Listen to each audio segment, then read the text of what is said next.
Woman groped in virtual reality, supposedly. Hey, it's Prince of Queens, and are you guys ready to listen and believe? Today I want to talk to you about a very serious topic, which is non-consensual virtual reality touching that one cannot actually feel from either end that happened recently in cyberspace. This is a problem we are sure to hear about much more in the future. Will somebody please think of the women's? In all seriousness, if there was ever a doubt in your mind that being a victim is both fashionable and profitable, this article published yesterday on Mic.com, a site people are saying is functionally like the new Gawker, really brings that point home to the nth degree. I have long been saying that fourth wave feminism, being an internet driven movement, is largely propelled by the thrusting emotional motivation of women demanding the same special treatment on the internet in regards to the conflicts they get into as they would in real life. In real life, women can spit on men, throw a drink at him, or even go so far as to punch him in the face, and she knows that he largely can't really do anything about it.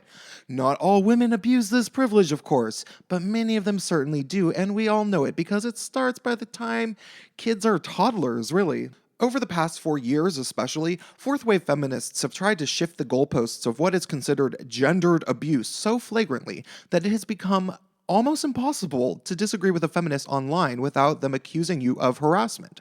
And some of them really seemed convinced that this is fair, because they seem to think they are just poor, fragile maidens who should be allowed to call men dicks, assholes, and dude bros as an insult as much as they want, but will try to get your account suspended on Facebook if you were to ever call them a cunt, or accuse you of being a sexist if you call her darling or love. Everybody at all rational knows that this is an unfair double standard when dealing with the internet, but fourth wave feminism is basically a collective hysteria, as Janice Fiamengo poignantly illustrates in a recent episode of the Fiamengo File. That said, in order for this double standard to persist and to be unquestioned by the feminists who advocate for it to remain in place, feminists have to go above and beyond to constantly scare women about the horrors of men in general, and especially in cyberspace, where if you take one wrong turn as a fair maiden, an evil troll can ruin your life with one 4chan post to rally the rest of the patriarchy against you. And so I bring you to this article, written by a woman named Jordan Bellemire. A quick peek at her on Twitter shows that she is a seemingly bisexual, feminine-looking woman who lives in Northern California, so we can assume she is a feminist. Her article is rather short and originally was published on Medium, but was picked up by Mike literally the next day. Obviously, the title, "My First Virtual Reality Groping," was too absurd to pass up for the new Gawker.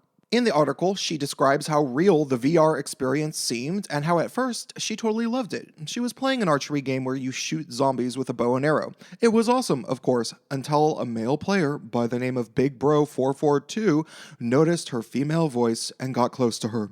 Too close, apparently. And even though the avatar she was playing doesn't even really look like a female, as all the characters looked the same, and she couldn't feel it, the dude felt compelled to chase her around and grab her boobs and her crotch. And yes, she cried, "Stop!" So this was a definite, unwanted advance. Okay, a few thoughts. First off, this is just funny for me to imagine. Some woman in virtual reality warding off a cyber groping. "Stop! Help me! I'm being sexually assaulted. I can't feel it, but it's kind of like I can feel it because I can see it, and I know what he would want to do if this was in person. And since words are as bad as violence, this is certainly as bad as sexual assault because it seems so real, and I'm going to report this to the Fourth Wave Feminist Incorporated office because something must be done. This cannot happen to another woman." I mean, seriously. Second, my actual immediate thought is probably your first thought, which is that she's probably just flat out lying. Call me cynical, but how is it that a feminist plays virtual reality for the first time and within what sounds like seconds, this supposed groping happens to her and within a few days she's published on Mic where she gets probably a decent paycheck? It's really hard to believe she isn't just making the grope up entirely, and maybe a friend of hers might have done it or something. Hell, perhaps it was a need Anita Sarkeesian herself trying to contribute to the plight of women in gaming. But, of course, that would require Anita to have actually played a game, so that's not so likely. Finally, it's an archery game. Couldn't she have just shot the dude with an arrow? That's what I would have done. I am not sure what else to make of this story. Besides that, I hope this is just some run-of-the-mill feminist absurdity to make a quick buck with clickbait nonsense.